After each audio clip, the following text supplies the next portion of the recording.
Maganda pong araw sa inyong lahat. Ito po si Belle. At marami pong salamat sa lahat ng mga bago kong subscriber at bagong tao na nanonood sa mga video ko. Marami pong salamat. Marami po kayong nag-comment sa video kong 24 na oras na hamon kung saan ako nagtagalog buong araw. Nagustuhan ko lang mag-reaction sa mga comment ninyo sa isang video. At ginawa ko to sabay magmukbang kasi marami po kayong nagsabi na gusto nyo ako magmukbang. Kaya ginawa ko yun. Bumili ako ng Filipino food para dito at kinain ko sabay mag-reaction sa mga komentaryo ninyo. Kaya kung gusto nyo makita yan, manood na kayo. Nandito na ang lahat ng pagkain ko. Eto, meron tayong crispy pata dito na binili ko sa Kawali sa Montreal. At ito ang lomi natin. Parang wala siyang soup. Kaya para siyang lomi na pansit na lang siya. Tsaka ito ang barbecue na binili ko sa Cuisine de Manil. At tsaka ito ang palabok. Ang dalawang ito ay galing sa pansitan. Tsaka ito ang bubble tea natin. Galing din sa pansitan. Kaya yun. At siguro magsisimula ako sa barbecue. Isa din yung paborito ko. Alam nyo, gusto ko rin ng suka para dito. Masarap to, no? Oh! Dagdag ng konting suka. Kahit ako nahihirapan din magsalita ng Tagalog kasi taga Zamboanga City ako sa Pilipinas. Chavacano salita namin doon. Parang broken Spanish siya. Na-search ko sa YouTube yung Chavacano kasi interested din ako matuto mag-Spanish. Ang ganda talaga ng salita ninyo. Sabi ni Roderick Cruz, maraming Cruz dito Ganda mo naman, Belle. Sa tingin ko, hindi ako masyadong maganda. Pero salamat. You had a snowstorm in Montreal?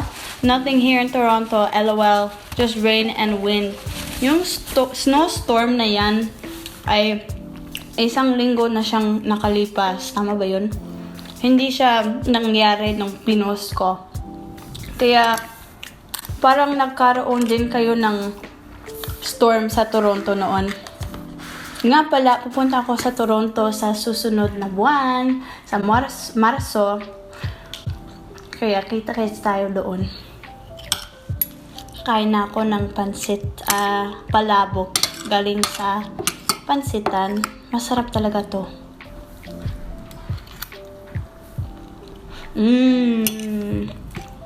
Sarap nga. Sa lahat ng foreigner na narinig kong magtagalog, ikaw ang Pinay na Pinay magtagalog. Marami pong salamat sa lahat ng mga nag-comment ng ganito. Pinaghirapan ko talaga yung hindi ko na malilimutan ang aking Tagalog. Kaya sana hindi siya mawawala kailanman. Kaya maraming salamat. Taga dyan ka pala sa Canada.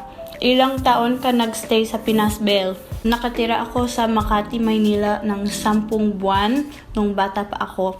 Nung 16 na taon ako. Kailangan mo mag-react kay Morissette Amon sa mga kanta niya, please. Sige, gagawin ko. Si Morissette, marami akong narinig tungkol sa kanya.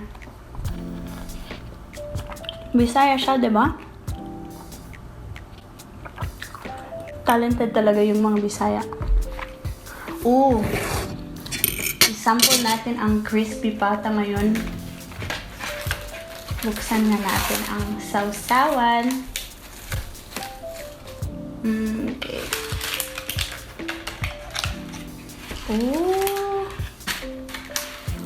Oh my God! Ang taba! Hindi ako malakas kumain ng kanin, pero dahil medyo mamantika ito, gagamit na ako ng kanin para hindi masyadong mabigat sa tiyan ko.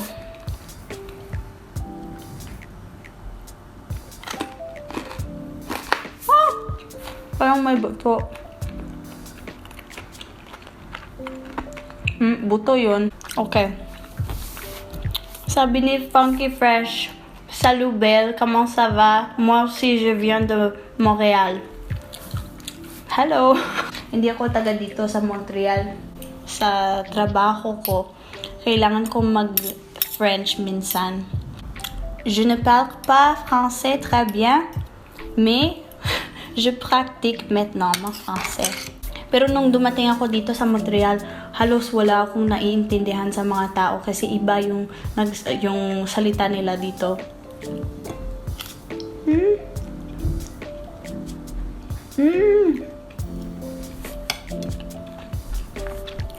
Masarap yung lomi, parang hindi siya lomi kasi wala siyang sabaw. Sabi ni Carmi Iha de Algo, God bless you, try mo gumawa ng Jollibee mukbang video. Maraming salamat at marami na akong subscriber na babae. Kaya nagpapasalamat ako dahil doon. Kasi dati puro lalaki at okay lang din yun. Pero sabi ko lang noon pa, nasaan ba yung mga babae?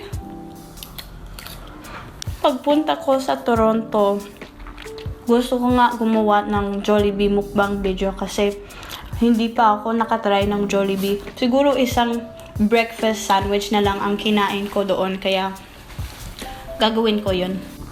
Kuha ko ulit ng pata. Oh. Eto, parang mas maganda to. Fan ako ng sausawan.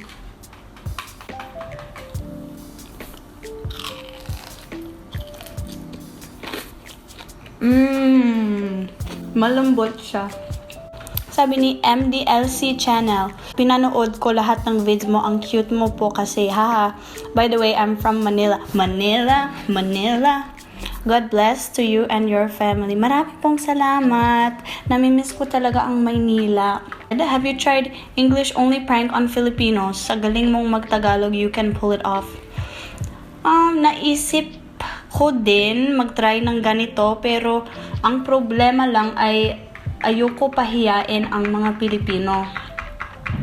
Kaya kung pwede ko siyang gawin in a way that is respectful, siguro gagawin ko nga. Pero kung pinapahiya ko lang yung mga ibang tao, wag na lang siguro. 'Di ba?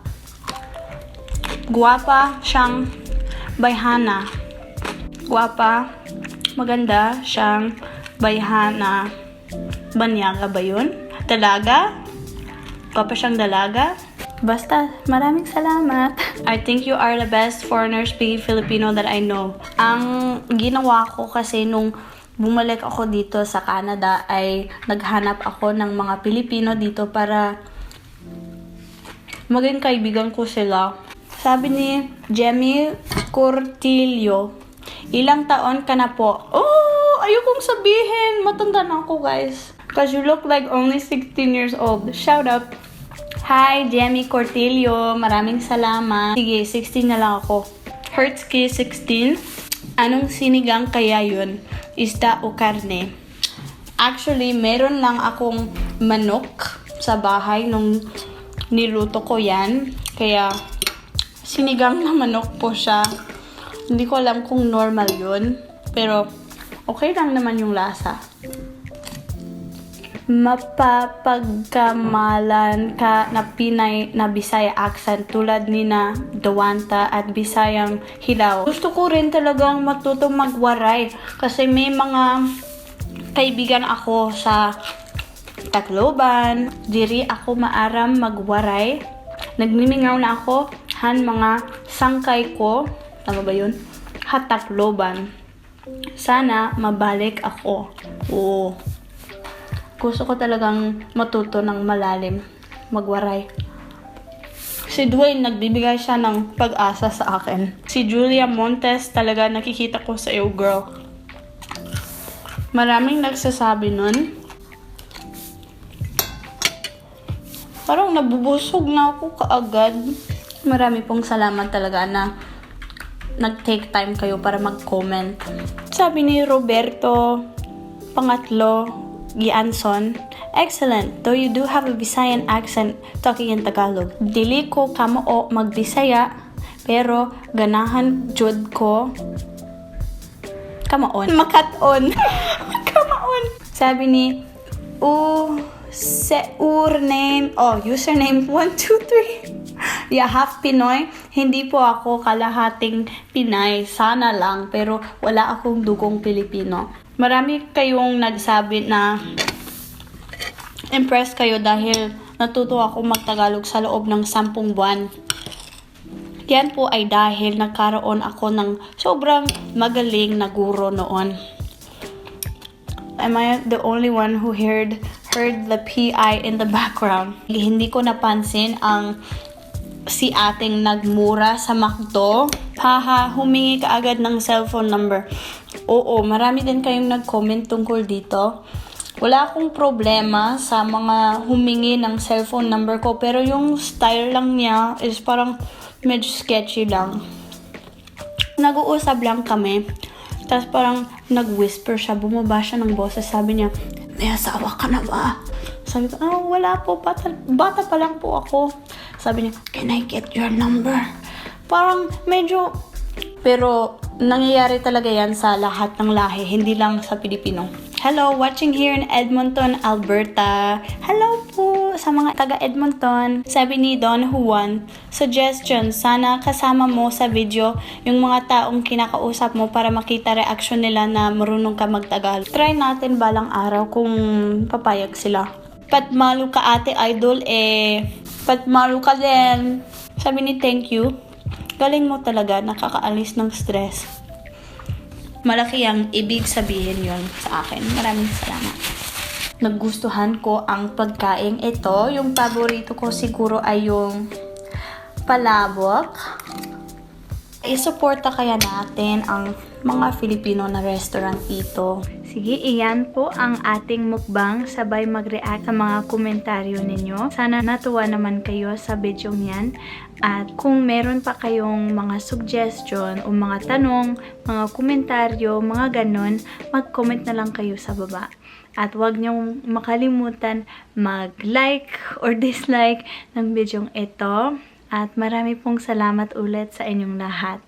Hindi ko talagang inaasam na aabot sa ganyang karaming views ang bidyong yan. Kaya marami pong salamat talaga. Kaya ingat na lang po kayo palagi at kita-kits tayo sa susunod na video. Paalam!